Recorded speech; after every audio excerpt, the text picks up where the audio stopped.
Good afternoon, ladies and gentlemen. Welcome to Board Explorer Live. Nice to be here again.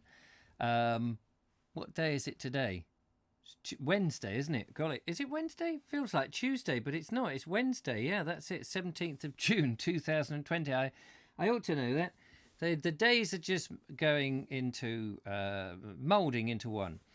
We are going to be reading in a moment chapter 7. Is it chapter 7? Oh, why have I lost? Oh, yeah, here we go.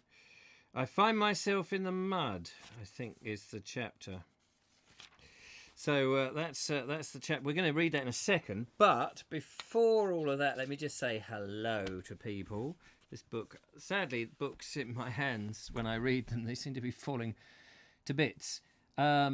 So we got Steve G. Good afternoon to you. Adrian from TurboStream. Hello. Audrey Forbes. Nice to see you. John Willoughby. Good afternoon to you. Michael Angel. Lovely Julia. English Andy and Ed Shush. Ed Shush is out there. Nice to see Ed Shush. And James Poulton. Hello. Now, I just thought I'd share this. I don't know if the lady in charge is watching, or is probably watching the repeat, no doubt, but a lady called Pamela Green asked in the Facebook Messenger thing whether I'd be interested in a few books, and she sent me 3 books, 2 books and 1 little book. This little book is Poems of Sussex by somebody called Angela Bowley. I'm going to go along with Bowley. So a simple poem. Now, I'm not generally into poems. I never quite understand them. They're usually quite difficult for me. But these seem to be at places in Sussex, these little poems. Houghton from Berry Hill, and then a poem about it. And I thought that might make an interesting video to every now and again go to a place that's much mentioned in there and read the poem. 1966, I think she wrote them. That whoever, Agatha Bowley, Agatha H. Bowley. You've got to get the H in because it could be any old Bowley. This one is, I think, fairly well known in Sussex. I've never had a copy of it. A Song for Every Season by Bob Copper. 100 Years of a Sussex Farming Family. And it's got some fantastic pictures in it of old farmers, see? It's got a windmill, and hang on, I want to show you the favourite picture here. Look at them. Can you believe that people dress like that? So that's an interesting book. Interesting to read about family through the generations. This is 1909, this book. Picturesque Sussex by Duncan Mall and J.W. Hardy. J.W., not Thomas Hardy, J.W. Hardy. And I think it was 1909. Oh, 1903, I beg your pardon, I've just seen it. It's got some lovely sketches in here. No photographs. I don't think there's any photographs, but some beautiful sketches. I'm going to just try and find... Here we go. Bodiam Castle. Beautiful sketches. Look at that. Bodiam Castle. Interesting places and a bit of blurb. Again, all good ammunition for the Board Explorer going about the countryside in search of Sussex. So thank you very much to Pamela Green. If you are watching this, and if not, I've sent you a message anyway. So that was that. Good afternoon. Is it me, or is Richard coming over quiet? Am I coming over quiet? I'm just checking the microphone. I restarted stream, that fixed it. Oh right, okay. Maybe you should wear a top hat, Richard. Yes, maybe I should get a top hat. It would be good, wouldn't it? And stride across the Sussex Downs. Illuminated Galaxies, how are you? I'm very well, thank you. Linda Kane, I thought I'd said hello, but can't see it now, so forgot to hit send. Oh, nice to see you there, Linda. Stovepipe hat. Yes, that's what we want. A nice stovepipe. Graham Ruffy. I heard it's Farmer Piles, isn't it? Hello there. It's Farmer Piles here. Hello there. Heard. Action man. Action man. Sorry.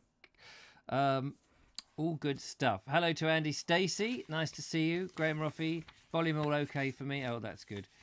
We had some issues on Friday, but I'm hoping... I've got some leads that should arrive today, which are supposed to sort out some balanced leads. I've been using unbalanced leads stupidly when Julia was on, and we had a few issues.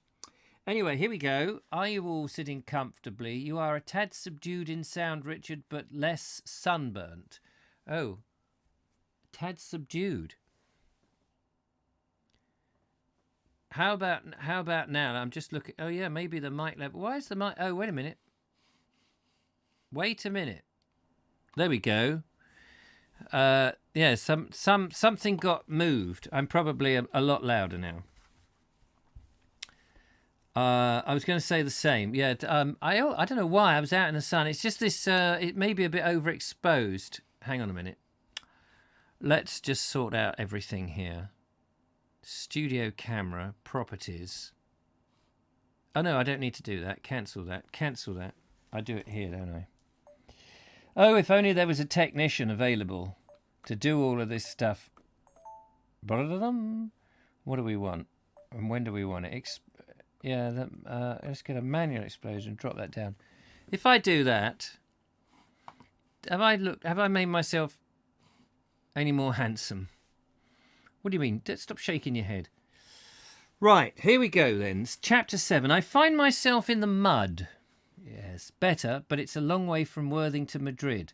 Oh, is it still... Can't still be quiet, can it? Can't still be quiet. I mean, it can. Of course it can. Maybe I've moved a dial a bit somewhere. Wait a minute. What is that there then?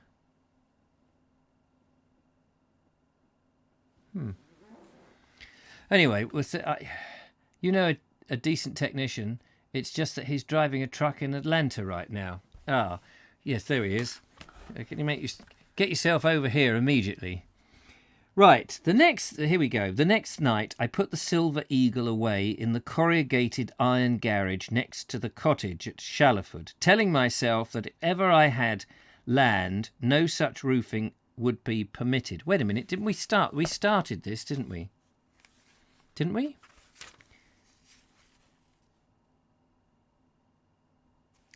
I'm sure we started this. Oh yes, because he talks about... he said, by the afternoon's post, a letter came with the strange stamps on it, multicoloured, and had the blue words airmail. Inside is a letter on flimsy paper. It was Sam scrawling. That's right. Sam was saying that he would be prepared to do the job. Sorry about that. I must have put the little marker in the wrong page. Oh yes, and then this is where I stopped because I kept thinking of glass blowing instead of grass drying. About this time, we'll start here anyway. About this time, there was an exhibition of grass drying by coke furnace on a farm north of Dartmoor. I went there and was surprised to find myself among at least 1,000 farmers who had come there in quite 400 cars, most of them pretty smart cars too. This did not look like agricultural depression to me, though of course Devon was mostly grass farming, with a large extra money spending population in the summer. The idea was to cut the grass young, dry it over the hot blasts from the coke furnaces, then bale it, dried but green. Several cuts a year would be taken, and wet weather was an advantage. The fields must be well manured with chemicals of phosphate, potash and ammonia. The plant was sponsored by a big international chemical firm, and it was claimed that the dried grass was equal to the finest feeding, and no cake or concentrates were needed for stock fed on it. While the lecturer was talking about it, I imagined on my farm in Norfolk that he said, until he said that the West Country was eminently suited for such a process. Oh yes, that's right, because he asks them. That's right. No, he asked. Well, I'll read it anyway. He asked them, doesn't he? Until he said it's a reserve. I began to feel depressed at my ignorance, and when questions were asked, I called out, "What do you suggest for eastern counties?" Several shaggy heads turned to look at me, and I felt uneasy, lest they think me bogus and had no right there. "What about Lucerne?" Whatever that is, he replied promptly. I nodded as though fully appreciating his suggestion, and sat down quickly lest he asked me what Lucerne was, which I didn't know. It so happened that afterwards I met an acquaintance who was an agent to a large estate, and was introduced to his partner, who, on being told that I was thinking of turning farmer, remarked, "Gonna lose a lot of money you made out of Tarka farming, eh?" Which I thought the poorest beginnings, with which a conversation ended. Such a remark was typical, however, of those I mentioned my idea to. When, on the way to London early next morning, I called in to see Letitia's uncle, who was a retired admiral, and told him, he replied instantly, "Good heavens, whatever for?" I stammered about an imminent financial slump, possibly revolution or war, when farming would be a good life, and perceiving how I felt, the good fellow said he mustn't discourage me, and wished me all the success in the venture. "Good for you!" He patted my shoulder as I left after a glass of Bass beer. I hope it will help to wake up some of the politicians," while he probably thought to himself that the strength of Britain lay in her ships and trade, and not in the decreasing green of her island. I drove straight to the owner's solicitors in Bedford Square, telling myself that I must on no account make an offer for the land. I pretended to ask for particulars of tithe and drainage rate, lest I appear keen to buy. They showed me an ordnance survey map of the fields, and I began to feel a temptation to blurt out then and there that I would offer 2,750, thus splitting the difference. To allay this temptation, I told them I ought not to be thinking of buying it, I suppose, as I hadn't any capital for farming when it was mine. "You have land hunger, I see," he said at the end of the talk, "and I suppose I ought to advise you not to buy it from what you tell me, but if you want it, I know that Commander Trelawney wants 3,000. He would include, however, 2 cottages with the land in quite good condition. He might be persuaded, though I can't say this with certainty, and it's only my opinion, of course, he might be persuaded to accept a little less. Shall I say you're ready to meet him?" "I'll let you know," I replied, and grabbing my hat, hurried round to Dick's office in the adjoining Russell Square. Dick was going out to lunch with a young author, and in the few minutes I saw him, he gave me the address of his solicitors, saying that they were good fellows. I rang up and made an appointment at 3 o'clock. I was going to pay to hear what I already knew, but was prepared to enjoy hearing it on these terms, for at least it would be an original experience to be told in suave legal evasions that I was crazy. It was the deadline for my weekly Nature article, and I wrote it in an ABC tea shop, drinking coffee and eating cheese and tomato sandwiches. It was finished at 10 minutes of 3. I posted it and went round to keep my appointment. Messrs. Gaythorne, Warble, Hogg and Hattree had offices in what was known as a very good address, turning off Piccadilly. I was ushered into a room with a thick carpet, to be treated as though I were a colonial governor, though it was not so good to hear my rather thin, tired voice uttering the same words about my ignorance of whether I could or could not buy a farm, although I could convert 2 adjoining cottages into a small farmhouse. Dr. Marjorie Banks, who apparently was Gaythorne, Warble, Hoggs and Hatree's treated my confidence with the most exquisite courtesy, and as soon as the stammer was out of my voice and I found myself describing the best small shoot in England and telling how 12-pound sea trout came up from under the sea sluices, suddenly it was 4 o'clock and I'd gone into the room at 3 o'clock, and what was his time worth? 10 guineas an hour, surely. At least it had given me a firm line before I proceeded further. He advised me to get the place valued. Should he arrange this for me, and then if I liked, he would try and buy it for me. I hurriedly thanked him and got up, for I had, on Dick's advice, joined the Countrymen's Association subscription, at a guinea a year, with a quarterly magazine, discounts on goods bought through them, and a diary every Christmas. And in the diary I had read that the commission for buying a property for £2,500 was 25 quid. And if anyone was entitled to this, surely I was. After all, it's all my own work. The next thing was to go round to the Ordnance Survey offices and get a large-scale map of the farm, which I dreamed over while waiting to telephone Mrs. Gaunton. Mrs. Gaunton would know a reliable valuer. I asked for her number, and half an hour later, at the rate of 3 miles a minute, I got through to her. Yes, she knew a valuer. Actually, she'd been talking to him that afternoon and had mentioned the farm. That starved, bleak, miserable place, he said. He said he'd valued it 5 years before, when Strawless had taken it. Why didn't I go up to meet him? My car ought to do it in 3 hours, and she would ring up Richard Barkway and make an appointment. I arranged to meet her at the Bell Inn at 8:30 p.m, and getting into the Silver Eagle, I went as fast as I could and got there half an hour late. Miss Gaunton was waiting for me. Oh, this is the woman that he chatted up somewhere on the route, didn't he? I'd lost my place. Warble Hog, Hawthorne and what? Priceless, yes. And Hattree was the name.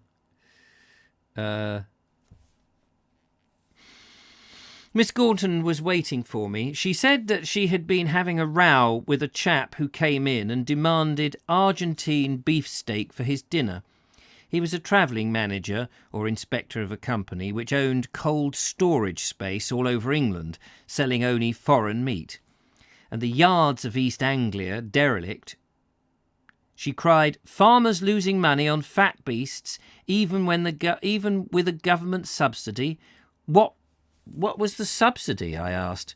7 and 6 for first quality homebreds, 5 bob for second quality. 7 and 6 for each beast? I asked. No, for each live hundredweight. Well, how much would that be on a beast? Well, it depends on his weight. I inquired what was the average weight of a beast. Oh, round about 10 hundredweight. It depends entirely on how it was fed and the breed. Some Irish stores were bad doers, something wrong with their livers, and putting grub into them was putting it down the drain, literally down the drain, as the more cake you gave them, the more it affected the kidneys and, well, it all went down the drain. It was a lifetime's work to know what beasts to buy.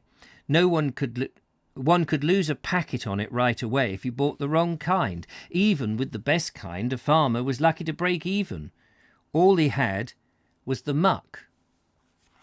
It was confusing and dispiriting. I felt my ignorance like mildew on myself.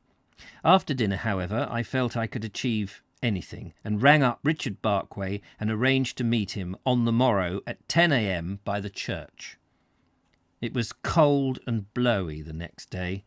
It began to rain as I got near the village. By the church I saw a fine black saloon car drawn up, and out of it got a keen-faced man dressed in tweeds and neat brown shoes. We shook hands.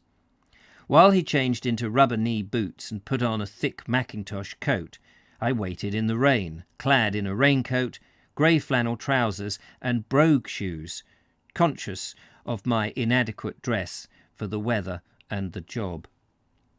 With a roll of large-scale maps, we set off past the old castle. We inspected the big corn barn, the hovel, the cart shed, the turnip house. What was that for? The bullock yards, the granary, the chaff house. I wondered what the machinery in the chaff house did. He pointed out how most of the walls were undermined by rat runs. The corn barn needed a buttress, the wall was cracked and leaning outwards. Many of the rafters of the cart shed were rotten and dripping with water. The roof of the building he called the granary, which had dim wooden steps leading up into a sort of attic, hung with rabbit skins, was broken in one place, and 3 or 4 square yards of the floor was sodden. One great crack ran down one wall. We went out of the building, past the ragged doors and the sagging doorposts, and through the bogs, which were the roads by the stables and the bullock yards.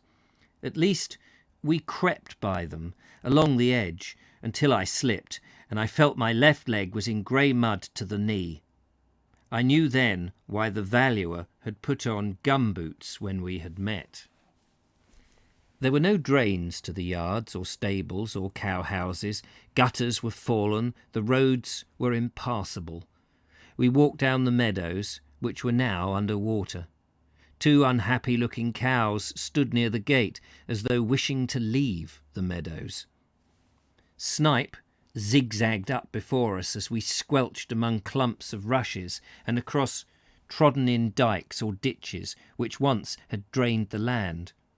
The larger dykes, into which these lesser cuts or ditches drained, were full of reeds and rotting vegetation. Wild duck got up with teal, and once a heron flapped away as we went on. 5 bob an acre as a snipe bog, making a note on the open roll of maps. We walked through a wood to the clattering of pigeon wings and the rocketing noise of pheasants. "Plenty of game," remarked the valuer. "It's the only thing good we've seen so far." We walked up a hilly field, or rather slithered. It was yellowish-white clay, grown with starved-looking weeds. One I knew, silverweed. I recognised the greyish stubs of cut thistles.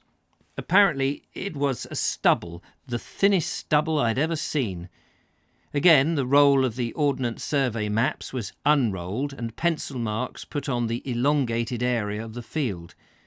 I noticed older pencil marks there, as though, reading my thoughts, he said, "Oh yes, I was here in 1932. The land has depreciated considerably since then." 4 hours later, wet and hungry, I followed him across the swollen river, timorously on a single plank which acted as a bridge, to where his car stood by the roadside. "Let's sit in while I work things out," he said, when he had removed his rubber boots and put on his shiny brown shoes. I sat beside him, too empty and chill to want to smoke. I had felt most inferior during the walk around the farm, realising my ignorance of much of what he had said, such things as folding sheep on roots, a ewe flock on one side of the field and hoggets on the other, and how a valuer could tell by the corn crop the following year which side of the field had been felled off to the ewes and which to the hoggets. How could I cope with such mysteries? I didn't even know what hoggets were, and had to ask, a little indifferently, as if I'd been asking so many questions, trying to learn all I could. He must have exercised patience with me, I realised later. It seemed simple when he explained. The ewes in lamb in winter are building lamb in winter are building bone, and so absorbed in all the phosphates of the roots, which were usually turnips or sugar beet tops, while the hoggets, having formed their bony frames, put back most of the phosphates onto the land, and to the benefit of the corn sown there when the land they had trodden on had been cultivated. The sheep was a walking dung cart. "Now," said the valuer, at last looking up from his calculations, "I'm afraid you won't find my figures very favourable to your scheme. I'm sorry to say that the farm is worth very much less than the sum I mentioned on the telephone last night. Less by about £1,000 at a rough estimate. The fertility of the arable land is low. It has been cashed. To explain this term, a farmer can always get a good crop when the land is in good heart, but if he continues to take crops without putting it back into the land, and it costs something to make muck in the bullock yards, with good cake at about £8 a ton and beef a poor market, the land sooner or later gets exhausted. In other words, its fertility has been turned into cash, which goes into the farmer's pocket." He paused as a sudden shower blotted out the old open car standing 50 yards away by the roadside. "Surely you aren't going to drive back to Devon tonight? What is it, 300 miles? I told him that I had to broadcast in the children's hour from Bristol the next afternoon and hadn't written my talk yet. Well, I mustn't keep you," he said, "but you'll have to very hard job if you want to do what you say you want to do. Here. Well, to the facts. Rent, £100 a year, that's what the present landlord is getting. Out of that comes a tithe at £79 a year, drainage rate at about £13, then Schedule A income tax. At present he is losing by owning the farm. No wonder he wants to sell it. But he's asking too much, far too much." He totted up his figures. I heard him murmur, £30 a year to keep these meadows drained. He closed his book decisively. "Now, Mr. Williamson, you told me what your capital is. Frankly, it's not enough to run the farm properly on, even if you could buy the land at its present low value. I'm saying nothing about your experience or lack of experience in farming." He looked me straight in the eye. "If you do buy it at the figure they're asking, it will be against my advice. It's worth not a penny more than £2,000. He paused, and refixing me with his keen eye, said, "If you like, I will try to buy it for you at this price. My fee for the valuation today is 5 guineas. If I succeed in buying the land, I won't make any further charge. On the other hand, if I fail, you will pay me 5 guineas for the valuation." "Thank you," I said. "Very well, I'll see if I can buy it for you." He gave me a friendly smile. He rolled up the maps, put his notebook in the case, gave me another smile, and shook hands. I got out. The car glided away to a dim hand wave seen through the glass window. I was left alone in the greying twilight of the rain-sodden country. And standing there, I felt a hopelessness coming upon me. Could I change myself by changing my landscape? Where could I go? What could I do? I thought of the open hearth at home, the ruddy flames of the oak logs, the black kettle on the lapping crook hanging from the chimney bar, the faces of my children in the lamplight, far away in a thatched cottage in that Devon valley. It all seemed so lovely, it made my heart ache. But only when I was away. Well, I must do something. So I would drive to Bristol through the night, write the children's broadcast in the morning, thus paying for my expenses and the valuation, and then go home. I unbuttoned the wet tonneau cover, took off the damp mackintosh, dragged out heavy leather motoring coat, put it on, and drove slowly away. Perhaps Sam and I could buy an old lorry and remake those roads. The valuer said that the main road to the premises would cost £50. Surely we could do it cheaper ourselves.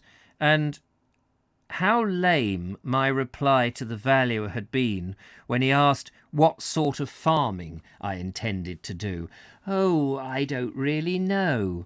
He had looked at me keenly, and then his eyes seemed baffled. No wonder. What an idiot he must have thought me. Feeble, indecisive, ignorant.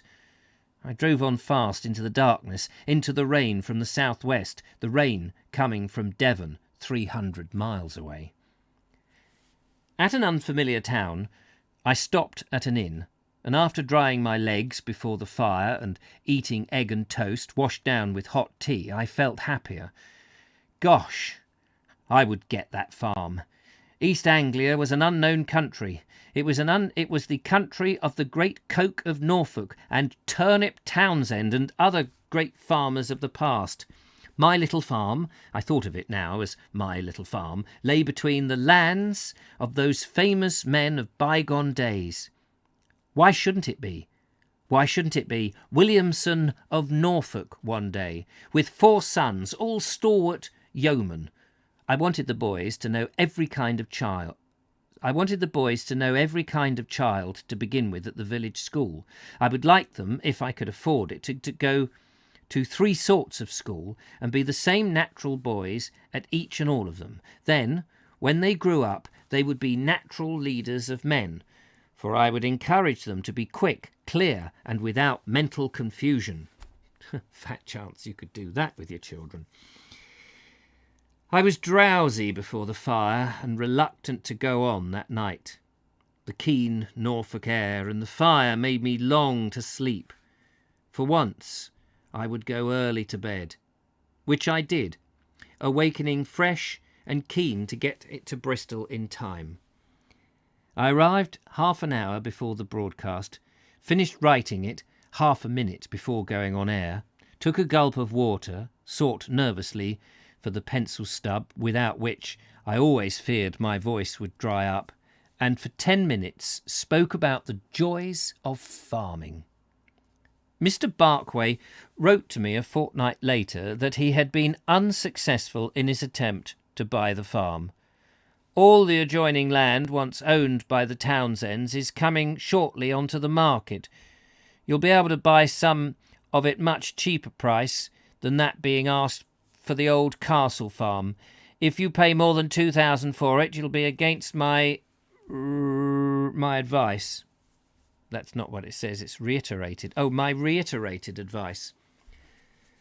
Well, that was that. I sent 5 guineas, said goodbye to the idea.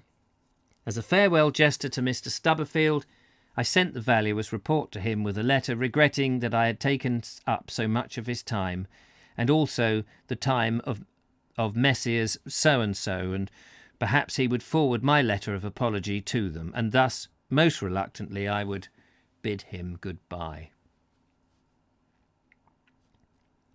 But to my complete surprise, a letter came back from him saying that Commander Trelawney would accept £2,250 for the property, including the 2 adjoining cottages that I'd looked at with the valuer. Together they had about half an acre of garden, and there was our farmhouse, and there was our farm, for I sent a telegram to Mr. Stubberfield, Welks next to the sea, from Barnstable, where Letitia and I went that afternoon to celebrate at the Talkies, with the words firmly printed in block letters: "Agree to purchase Oldcastle Farm and cottages, 2,250, subject to contract, Henry Williamson."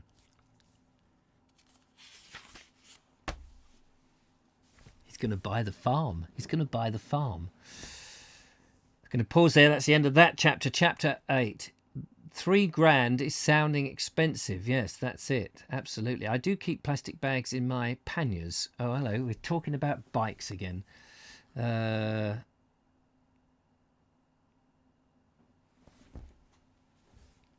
going to have a slug of water. Chapter 8. I become a landowner. During the months,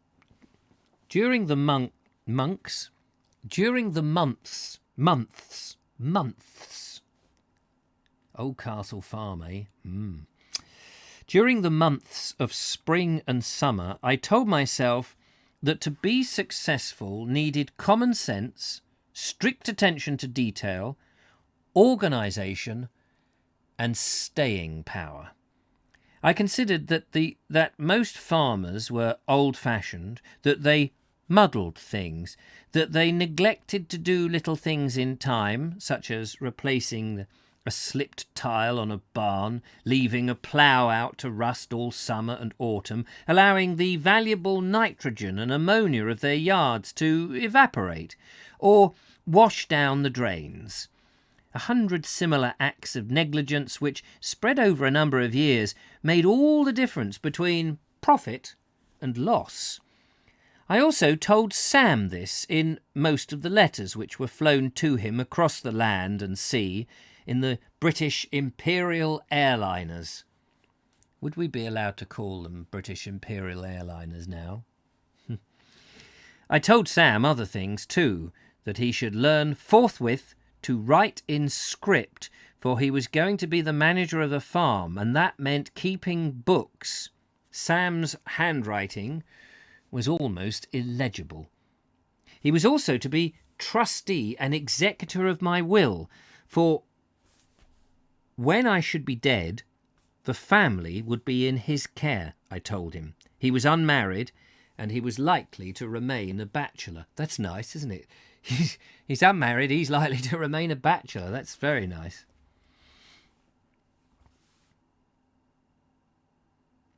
Sam replied by typewriter, the type of which needed demuddling, I told him. After this, there was an interval in which no letters arrived from him at all. As I look back, my letters to him at this time were over-anxious, and his replies were verbose as mine, and charged with an emphasis of desire to prove that my anxiety, based on the mortifications of the past, was unnecessary. They continued to arrive in his half-unreadable scrawl, or in typewriting that was full of hasty errors, as was mine. Our letters were passing too, and I was now operating through my solicitors, Messrs. Gaythorne, Warble, Hogg and Hattrey, otherwise Mr. Mordaunt Marjoribanks. Mordaunt, there's a name for you. With great care and precision, and step by step like a man building up an edifice that would last forever, Mr. Marjoribanks guarded the interests of the old castle farm. At first I thought he was being over-meticulous, but later I realised that he was as unfamiliar with the neighbourhood as I was, and, as my faithful attorney, he must leave nothing to chance. Lists of queries in red ink travelled to Messrs. So-and-so in Bedford Square, and were returned with factual answers in green ink. Were there any rights of way across the land anywhere? Were there any way-leaves for electricity? There was a way-leaf to carry electric current across one field for the rent of 7 shillings and 6pence a year. It was too late to stop the concrete posts and thick black wires across the barley field. Anyway, it would bring fresh power and clean light to the old and dark cottages and buildings of the countryside. A red query about the enclosure of land by the Danish camping hill, part of the old-time manorial waste. A green note that it was enclosed by the late widow, tenant for life, of the late predecessor in title. Another about Mr. Strawless apparently having ploughed up a particular field of grassland, which, with reminder that his tenancy agreement imposed a penalty of £30 an acre for doing so without permission. The reply that this field was arable and was wrongly described as grass in the schedule of fields. Queries about any land being zoned for housing estates by the Town Planning Act, none as far as was known. God, it's so detailed, isn't it?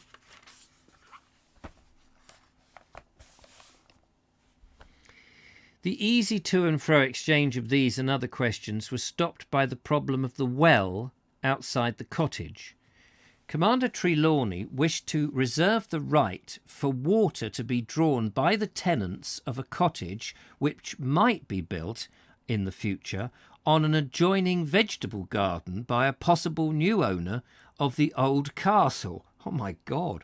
To get to the well, the people would have to walk in front of Walnut Tree Cottage, as Letitia and I now called it.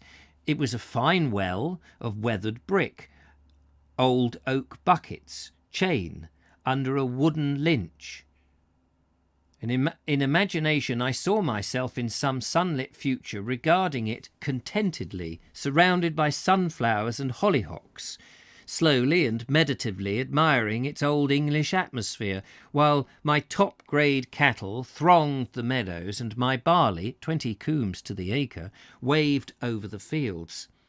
Strangers from a square brick bungalow next door broke into the picture to draw with muttered displeasure at the hard work bucketfuls of water with which they staggered past the door, giving me a glance of displeasure for being a reactionary and not building an iron water tank to get pressure with which to hose down their Morris 8 motor car. No, I would not have that happening. In brown ink on the preliminary draft contract, I said so, adding that surely it would be mean that I would have to guarantee water for a bungalow for all time. In regard to our point about the onerous nature of the covenant for the maintenance of the well for the benefit of Commander Trelawney, and his solicitors say that it is necessary for the vendor to reserve a right for any cottage built on the adjoining land on the east of the cottages you are buying to draw water from the well, as there is no other means of supply. They say they cannot agree that it is an onerous obligation to require you to maintain the well, and in particular, having regard to the fact that it will be required for the supply of your own cottage, I rather expected you would say this. Paragraph 1 of the second schedule, part 5 of the draft, has been altered back to provide for the new cottage having the right to the water, and I think you will now have to decide whether to concede this or stand right out, in which case you may run the risk of losing the purchase. Bungalow or no bungalow, I wanted Walltree Cottage, so I agreed to the water being drawn by a route to be decided by me. A fortnight later, the draft contract came back for my signature to be signed across a 6-pence stamp and returned with my cheque for £225. A week afterwards, Mr. Marjoribanks wrote that the contracts had been exchanged and he was proceeding forthwith to investigate the title. It sounded very grand and important to have the title investigated.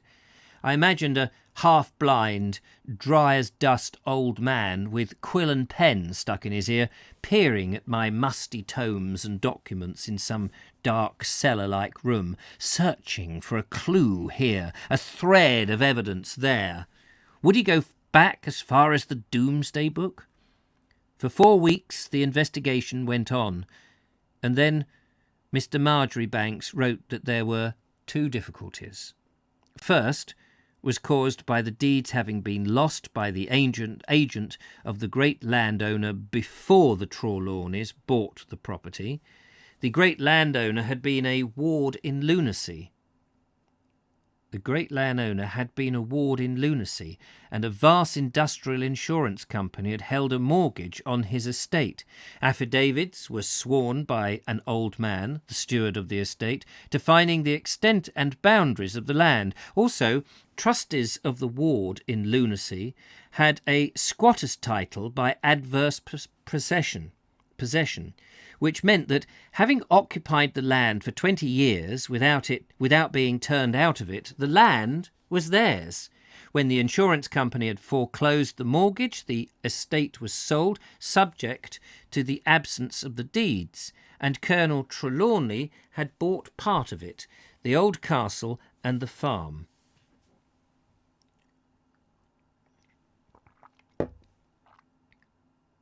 Mr. Marjorie Banks, yes, that's right. Marjorie Banks is all one word. The second difficulty was apparently due to the fact that although Commander Trelawney owned the land, it did not belong to him with full legal rights. His eldest brother, the Colonel, had made a will leaving the property mortgaged to himself through his trustees, on trust for sale by those trustees, and the income from the sale was to go to his widow. After her death, the income was to go to his brother, the Major. After the Major's death, to the Major's widow. The Colonel died, and soon after his widow followed him. Then the Major died, and being a childless widower, left it to the youngest brother, who was Commander Trelawney. But before Commander Trelawney could sell his own property, the law must be satisfied that it officially belonged to him. Messrs. So-and-so, to assure this, proposed to invest the property in him, and the necessary legal document was being prepared. At last it looked as though the farm might soon be mine, but no. The Heron Eye on the marsh banks of Piccadilly was not finished yet. I feel, however, that this is not the correct way to deal with the property. I consider the legal estate still to be outstanding in the trustees of Colonel Trelawney. The trustees were the widow and Major Trelawney, both deceased, and therefore the estate is vested into the executors of the last surviving trustee, who is Commander Trelawney, and his solicitors, since the property has never been conveyed by the trustees of Colonel Trelawney to Major Trelawney, or from Major Trelawney to his executors.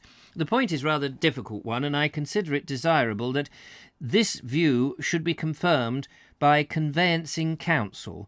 I therefore have had a conference with one of the conveyancing counsels who confirms my view, which is now accepted by Colonel Trelawney's solicitors. One of the conveyancing counsel, I had a vision of several gentlemen in wigs and gowns, tapping horn spectacles on old faded parchments and sipping crusty old port, while the clerk, with a quill pen, bowed to them and rubbed his hands together as they argued whether or not in law the owner of the property owned it. At last, Messrs. Gaythorne, Warble, Hogg and Hattrey were satisfied that Commander Trelawney was the owner of the farm. I felt we were getting somewhere at last, but wrote Mr. Marjorie Banks. But I thought we were getting somewhere at last. But, wrote Mr. Marjorie Banks, the point about the mortgage still remained unsettled, and he had written about it again that day. He thought that when the point had been disposed of, the title would be in order, and instead of taking the conveyance from Commander Trelawney as absolute owner, the conveyance would be by Mr. So-and-so and the Commander as personal representatives of the last surviving trustee of the Colonel. Meanwhile, I should be ready, went on Mr. Marjorie Banks, to send the balance of the purchase money by the 9th.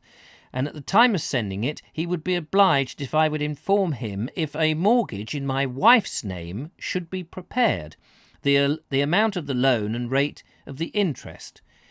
Oh dear, more ivy was being planted in readiness for the acorn which I was about to put into the ground. In addition, there would be the stamp duty of £22 and 10 shillings on the conveyance and the costs of the purchase. I hoped it would soon be finished. But a week later another letter came. in beautiful script writing, the kind I imagine Sam using for the books of the old Castle Farm, saying that Mr. Marjoribanks was in Scotland for the 12th, and that the writer was afraid that owing to the difficulties of the title it would not be possible to complete it by the 11th.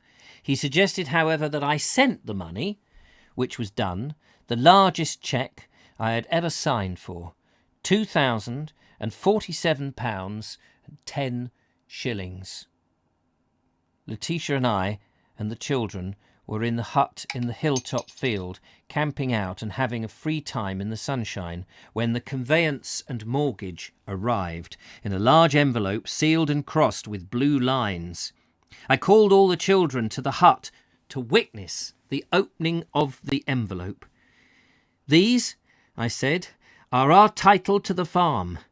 See this thick, greasy parchment, the flowing hand of the scribe, the curious legal phraseology of death and dissolution and soulless property, the roots of all evil. Robert, please don't pick off the seal. It's not a cherry. No, it isn't a story." "Yes, it be," cried Robert. "I know about it, 'cause old Colonel Pudding—" "It isn't," said Windles. "It's our farm. Please, may I go down to the village and swing on Mrs. Johnson's swings?" asked John.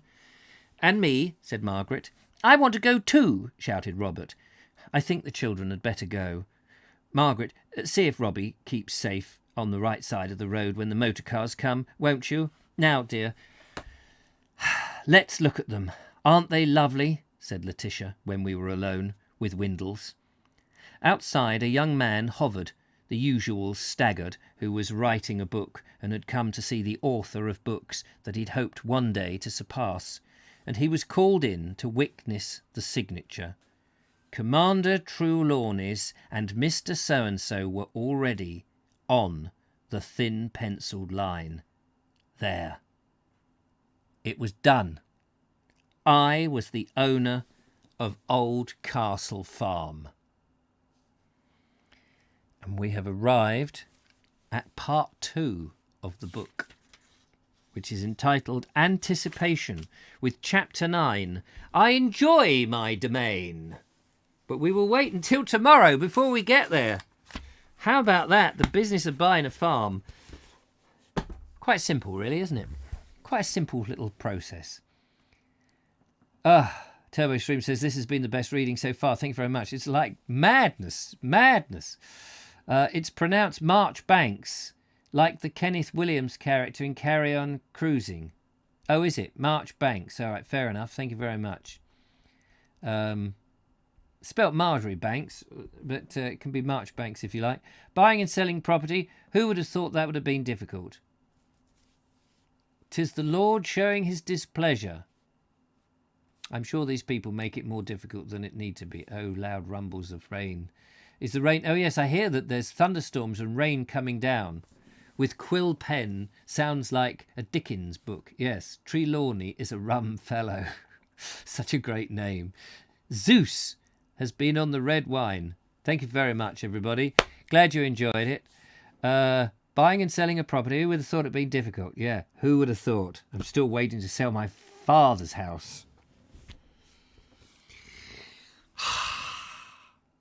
You wouldn't have thought it. Sounds as complicated. Yes, exactly, says. Exactly that, Linda Kane. Exactly. Well, thank you so much. Tomorrow, there's a Vogue show tonight, by the way. Tomorrow's video is going to be, it's already edited and ready and done this morning and edited. I visit the chat tree above Patcham, where the Indians were cremated after their help in the First World War. It's an interesting story with some beautiful scenery and some animals on the landscape and some beautiful South Downs. And yours truly, a bald man skipping like a little heathen wretch. Not sure if that's what it is. Yep, I think we've got some bad weather coming. So look after yourself. Wonderful. Well done. Thanks for that meeting. Very enjoyable.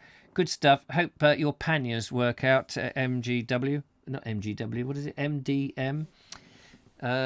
There we go. Anyway, thank you very much. I look forward to catching up with you later. We've got Andrew Norris has sent in another video for tonight on the Vogue show, so I'm sure everybody will be interested in that. I haven't seen it yet. Haven't downloaded the video. Sure, there will be excuse me, some more. Take care, look after yourselves, and thanks for coming along. I will see you tomorrow. Bye-bye for now. Bye-bye.